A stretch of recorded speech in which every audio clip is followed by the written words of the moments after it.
Siente en tu interior la belleza de Teruel y disfrútala como solo tú sabes hacer.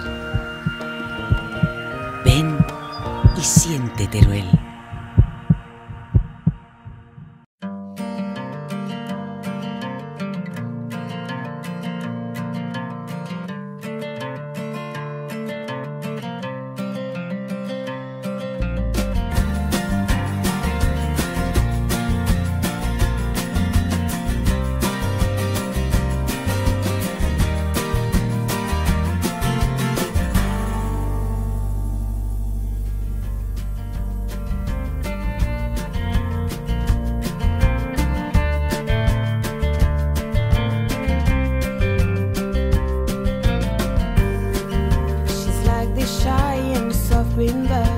Flashing out the dead wood in our springtime.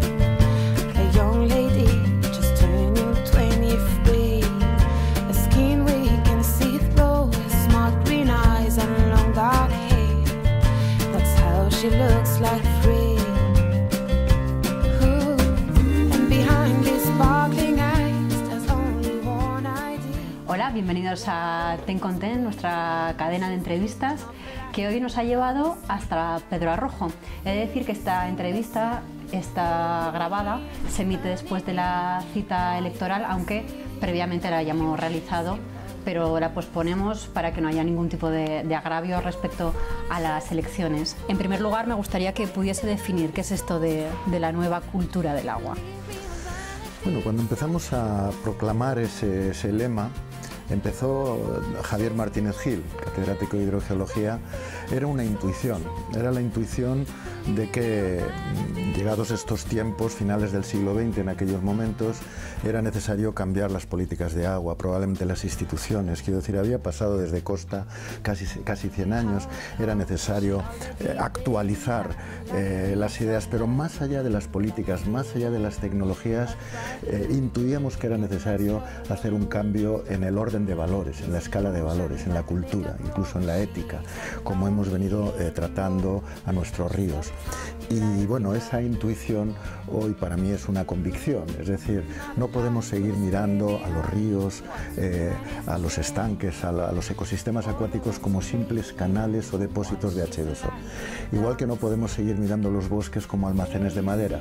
Entonces es cambiar, entender un poco una nueva forma de ver la naturaleza, no solo el agua, ¿no?, pero en este caso los ríos, como ecosistemas vivos y no simplemente como recurso.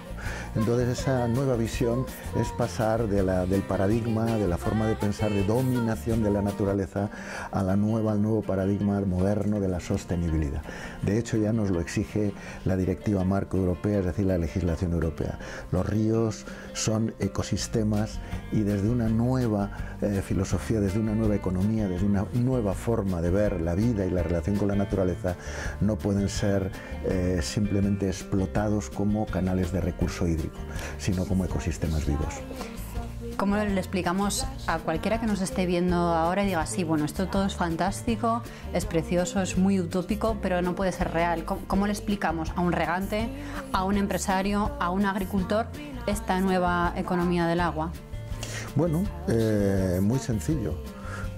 Si queremos seguir teniendo agua de calidad en el futuro, tendremos que recuperar la ingeniería natural que nos dio Dios, ¿no?, y que funciona con energía solar gratuita, ¿no?, a través del ciclo hidrológico. Si seguimos quebrando la naturaleza, tendremos problemas para disponer de recursos naturales en el futuro.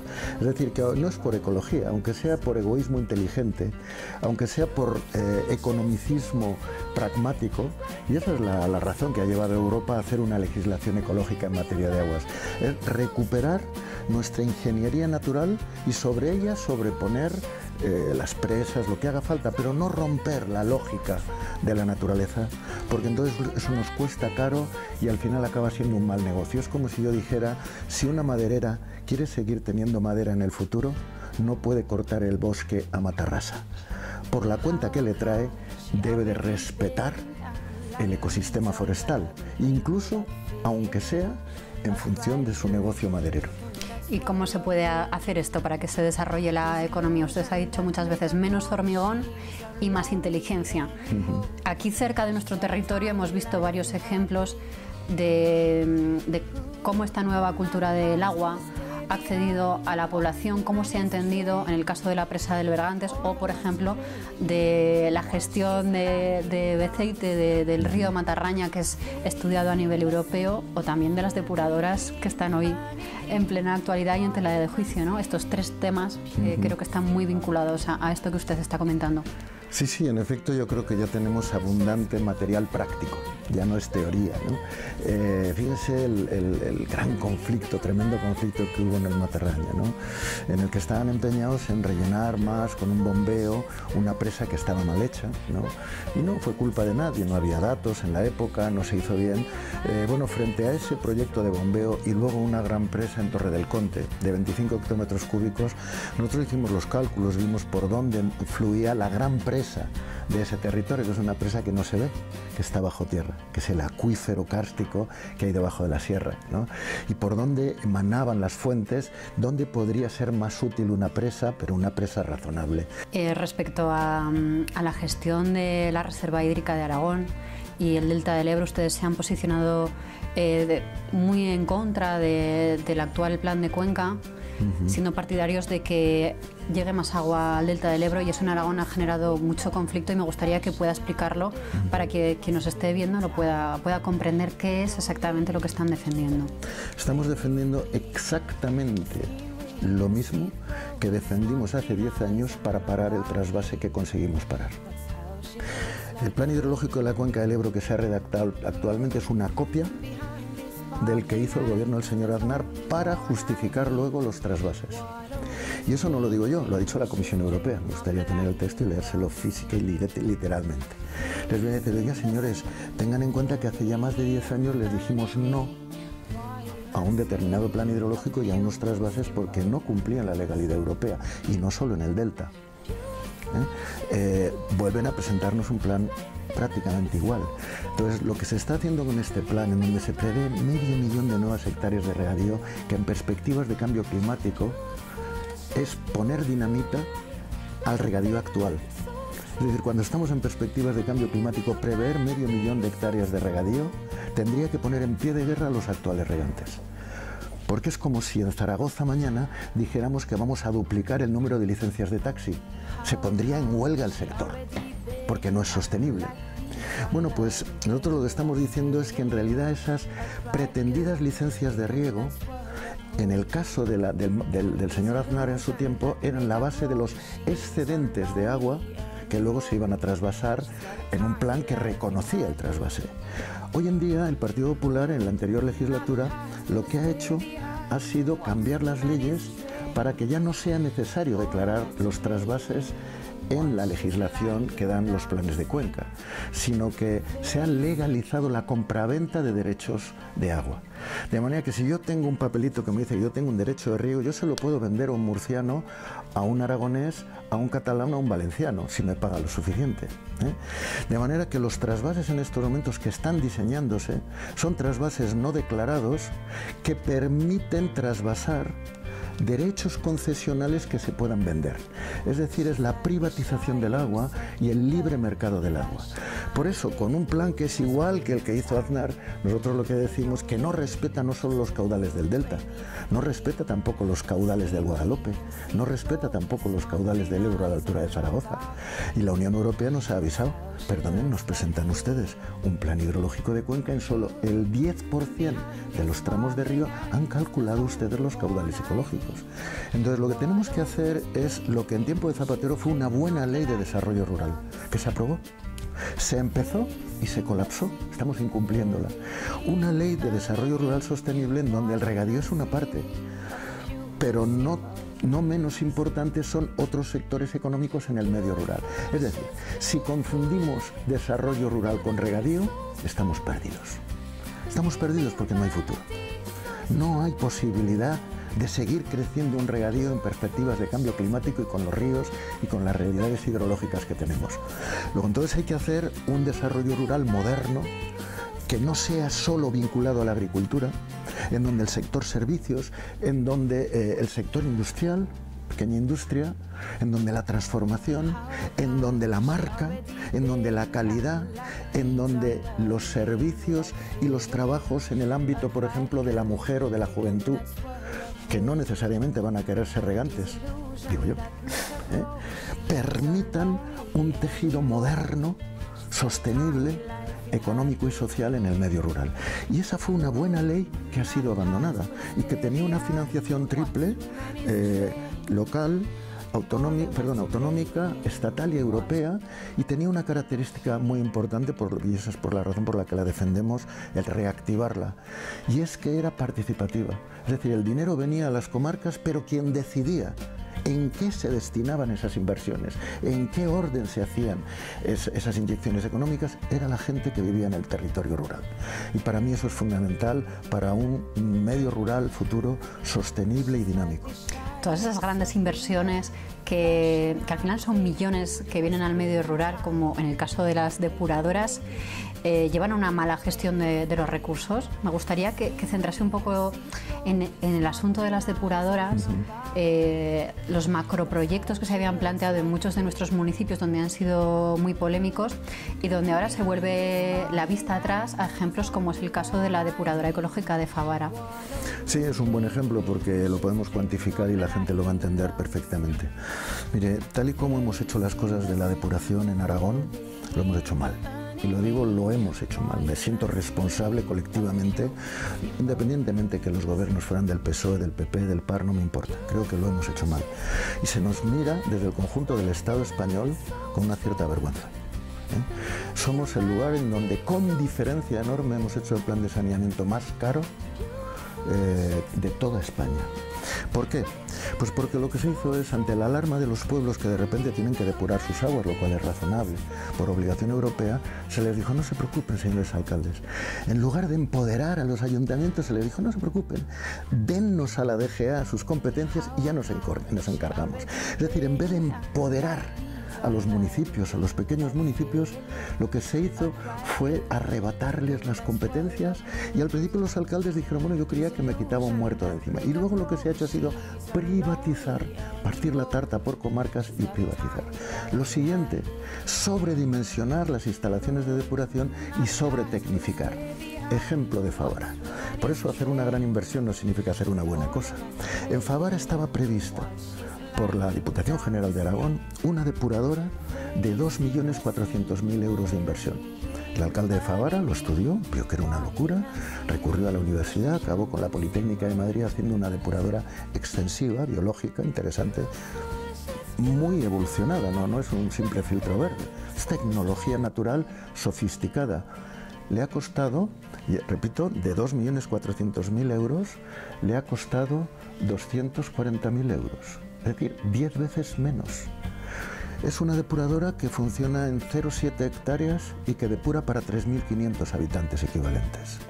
Y lo que es más importante, el dinero que estaba previsto gastar por año en el mantenimiento de esa depuración intensiva, que es la que necesita Zaragoza o a lo mejor Alcañiz, pero no un pueblo de 1.000 habitantes, iban a ser 300.000 euros al año. Lo que está costando ahora es poco más de 15.000. Es decir, estamos dividiendo por 20. Claro, en definitiva entonces decimos, hacer una gran inversión no significa hacer una buena cosa, porque podemos hacer cosas muy caras, imposibles de mantener, que luego se tengan que colapsar. Favara está siendo un pueblo en el Bajo Aragón ejemplar. Depura sus aguas de manera eficaz y cuesta la 15ª parte de lo que va a costar Beceite, de lo que pueden costar otros pueblos que han hecho mega depuradoras tecnológicamente sobredimensionadas, y que lo que se espera es que luego, repartiéndolo entre todos, eso lo acabe pagando Zaragoza. Ya veremos si ese sobredimensionamiento que nos lleva a un plan que nos cuesta ahora en media 1,5 euros por metro cúbico, mientras en Navarra o en Rioja cuesta 14 céntimos. Es decir, 10 veces más. Con lo cual decimos, bueno, una de dos: o contaminamos 10 veces más intenso, que no creo, No creo que los aragoneses seamos más intensos en nuestra contaminación, ¿no? O estamos 10 veces menos informados, que eso sí que es posible, y 10 veces más engañados, con una cuestión que, siendo un servicio público de aguas, se ha transformado en un negocio privado para hacer dinero a alguna gente. Usted ha pasado del activismo ciudadano, que viene ya muy de lejos, a la política. Ha dado ese paso, yo creo que, bueno, para cambiar ciertas cosas como las que estamos viendo que defiende, y me gustaría que nos explique si esa nueva cultura del agua también se traduce en esta nueva política, esta nueva filosofía que defiende su partido, Podemos. Bueno, yo primero debo decir que si me preguntan usted qué es, yo lo primero que digo es soy profesor de universidad. Hice físicas, luego me interesó la ingeniería, soy una mezcla de formación entre físico, ingeniero, economista, pero entre otras cosas he tenido una expresión política en la que, es decir, cuando se les dijo a esos jóvenes o no tan jóvenes, ustedes no dicen que no nos representan, ustedes son los que nos representan, preséntense a las elecciones, ¿no? Y entonces se dijo, bueno, pues allá vamos, ¿no? Entonces alguna gente se presenta y genera un movimiento político que a mí me parece interesante, me parece un revulsivo democrático para un país que estaba abatido moralmente, a un país que estaba políticamente desarticulado, ¿no? Con la gente, digamos, ya en una actitud escéptica de la política, ¿no? Cada vez más gente que no votaba, cada vez más gente que no se fiaba de nadie. Entonces yo ahí dije, bueno, pues yo no voy a tirar de ese carro porque les toca a otros, ¿no? Pero creo que puede ayudar desde la experiencia, ¿no? O sea, yo no quiero estar más de una legislatura, me parece ya mi contribución, lo haga mejor o peor, intentaré hacerlo lo mejor que sepa, ¿no?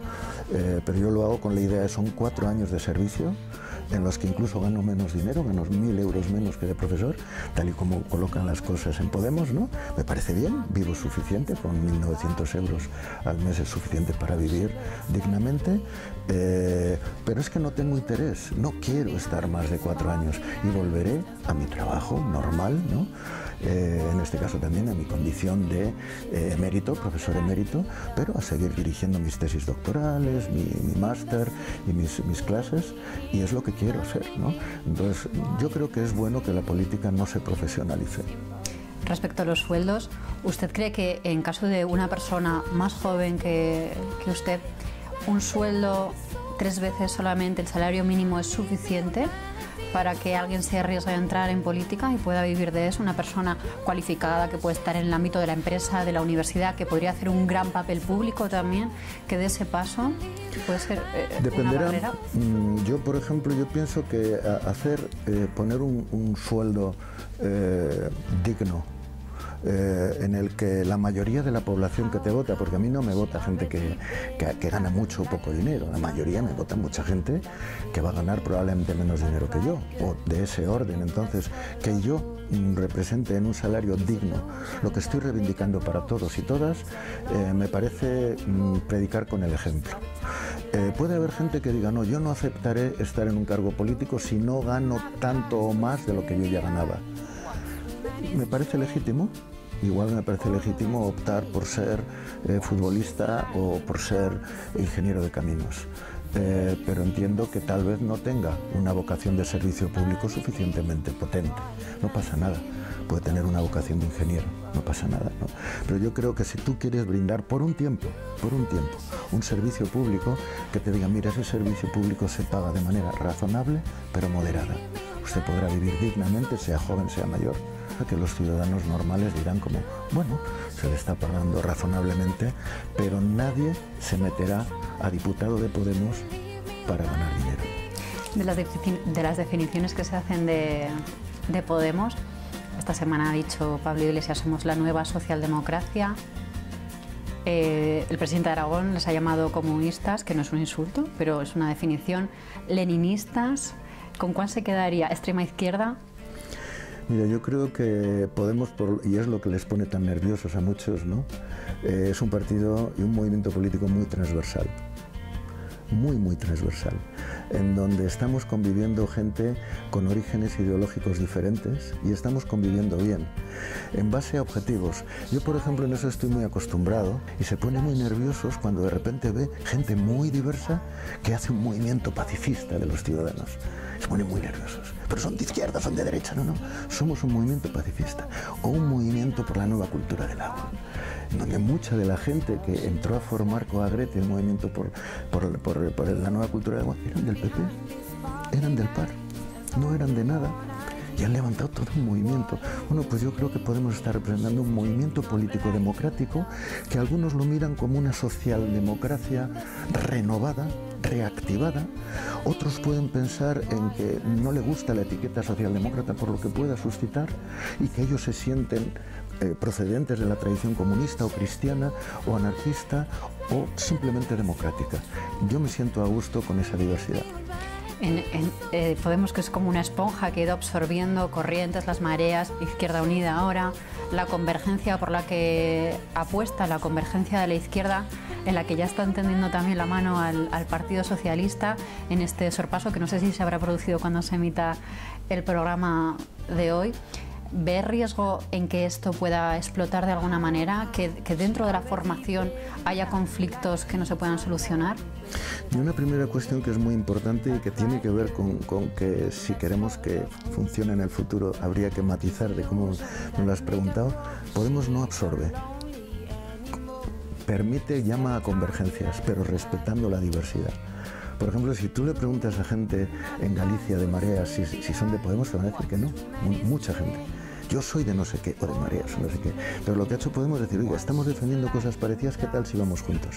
Ustedes son Marea, nosotros somos Podemos, esto es Partido Socialista, o es lo que sea, ¿no? Entonces yo creo que ese es un reto, ser capaces de vivir en un objetivo común de, digamos, de rejuvenecimiento democrático de este país, de redefinir la ilusión política por este país de países desde una democracia que valga la pena construir, más ética, más moral, más distributiva, más igualitaria, pero no a base de absorber a nadie, respetando la diversidad.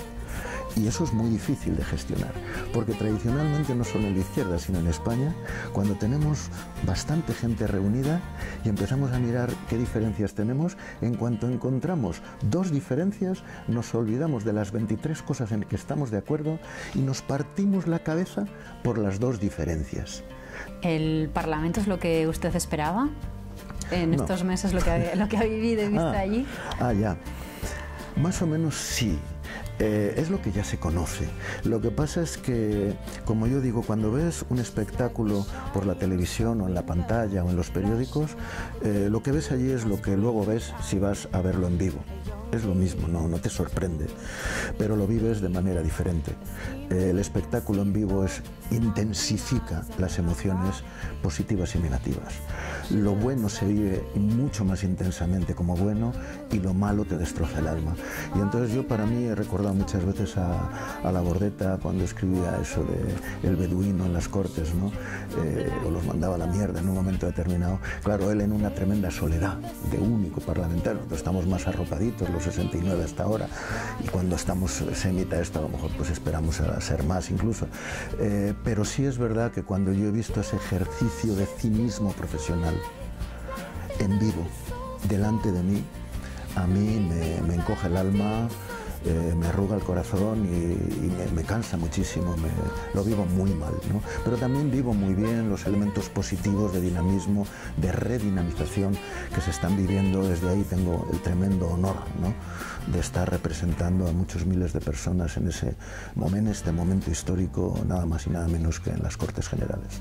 De política energética, que no hemos hablado brevemente porque casi ya no nos queda tiempo. Lo fundamental sería eso. El futuro, mira, si queremos mirar un ejemplo bueno de políticas públicas en materia energética, hay que mirar a Alemania y a Corea. Lo que estamos haciendo en el programa de Podemos es decir, una transición profunda del modelo de transición, de producción, que arranca con un corazón que es una nueva política energética.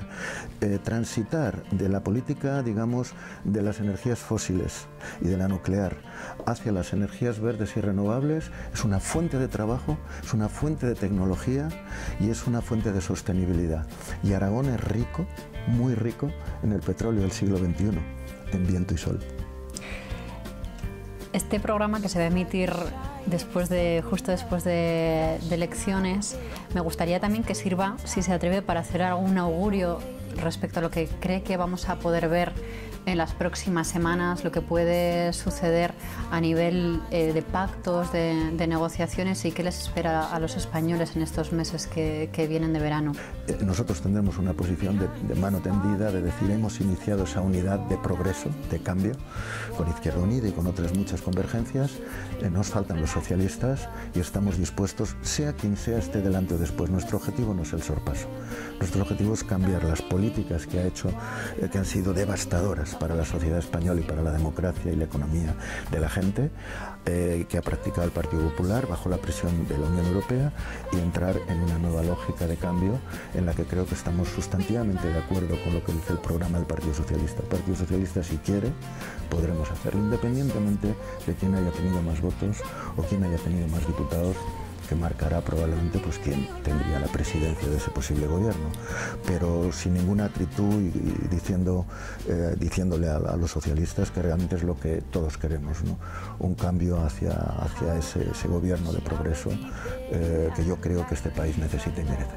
Antes de acabar, nuestro programa tiene una dinámica que es una cadena de preguntas.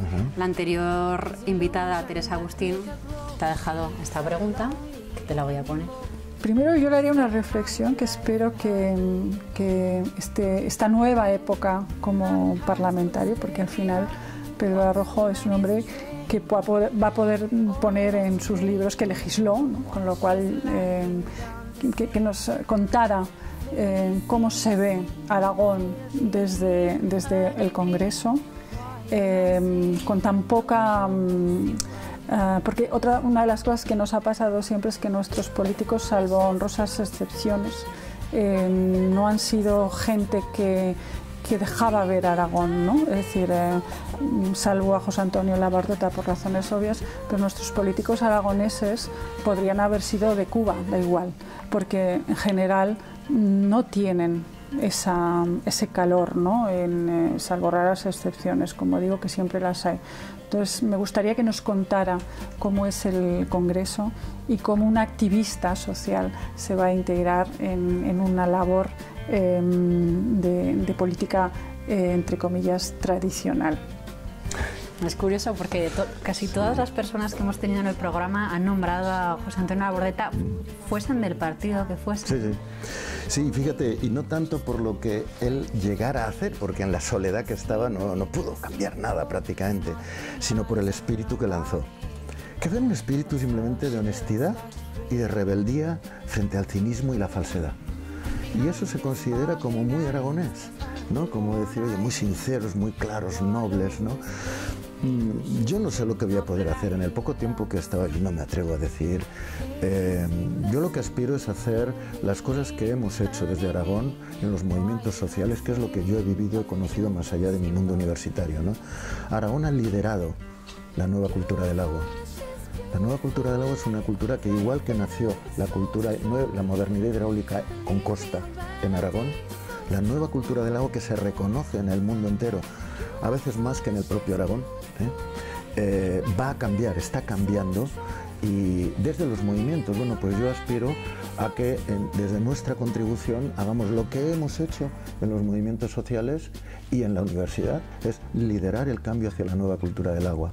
O, por ejemplo, liderar otra cosa que necesitamos desde los movimientos sociales también, que es liderar a un nuevo modelo de desarrollo rural sostenible, y participado por la propia gente que vive en el medio rural. O, por ejemplo, liderar la otra tercera componente en la que estoy centrado, que es la cuestión de una nueva, de un nuevo enfoque energético, ¿no? Digamos, con fuentes energéticas en las que somos ricos, como es el petróleo del siglo XXI. Bueno, pues en esas cosas hacer lo que hemos hecho en los movimientos, tener el dinamismo que tenemos en Aragón, llevarlo a Madrid, porque es verdad que cuando llegas allí te das cuenta que Aragón cuenta muy poco. Pero sin embargo, la Fundación Nueva Cultura del Agua a nivel estatal e internacional tiene sede en Zaragoza. El movimiento por la paz se arrancó en Zaragoza y tiene epicentro en Zaragoza. Entonces hemos hecho cosas, bueno, pues allí vamos a hacer lo mismo, no voy a ser diferente, no vamos a ser diferentes, y eso sí, yo a mi edad y con mi trayectoria, pues yo espero que Podemos entienda que tiene que ser el motor, pero si no lo entiende suficiente, pues lo haremos nosotros. Claro, quiero decir, a mi edad ya, pues yo no voy a estar pendiente de si al final, hombre, voy a aceptar la dinámica colectiva, pero yo me siento representante de gente que me ha votado en Aragón, que tiene una dinámica de movimientos sociales, que tenemos ideas claras, que necesitamos cosas y que tenemos ideas de liderazgo en cosas, pues llevarlas a Madrid y hacerlas, abrir brecha a nivel estatal como se ha abierto en otros momentos de la historia. ¿Por qué no? Claro que sí. Nuestro siguiente invitado es el director de Caja Rural de Teruel, José Antonio Pérez Cebrián. ¿Qué pregunta le harías? Yo le sugeriría que, puesto que hubo una transición abrupta de las cajas de ahorro, que fueron de ser la maravilla social y económica de este país, de repente a considerarse apestadas, ¿no? Y una porquería, y es verdad, con razón en cierta forma, por la politización indebida de esas cajas y luego la bancarización forzada, pero al final se decretó desde Europa que eso había que tirarlo. Y tiramos el agua de la bañera donde estábamos bañando al niño, tiramos el agua sucia y el niño. Y sin embargo quedó Caja Rural en Teruel y alguna otra honrosa excepción que no se metió en el ladrillo, que no se dejó tentar por el diablo y que se mantuvo, creo, con unas políticas muy originarias, ¿no? Del ADN de las cajas, que eran ahorro territorializado para dinamizar el desarrollo del territorio. Entonces yo le preguntaría si a la vista, después de ver cómo tiramos la bañera, el agua con el crío dentro, ¿qué pensaría un directivo de alguien que desde una caja pequeñita no tiró al niño? Si tienen algo que dar y que decirle desde Teruel a toda España, porque creo que tienen algo que decirle y mereceríamos oírlo. Muy bien, Pedro Arrojo, muchísimas gracias por estar con nosotros en Ten con Ten y suerte. Un placer y un honor, un placer y un honor. Bueno, ya lo han visto de Pedro Arrojo. Yo diría y destacaría su cualificación para desarrollar todas las políticas que nos ha explicado a lo largo del programa, y desearía que ojalá ese altruismo, ese interés general, esa transversalidad que él defiende se cumpla en caso de que lleguen a gobernar y que le podamos ver en altos cargos en los que pueda representar los intereses generales y también los de nuestra comunidad autónoma Aragón.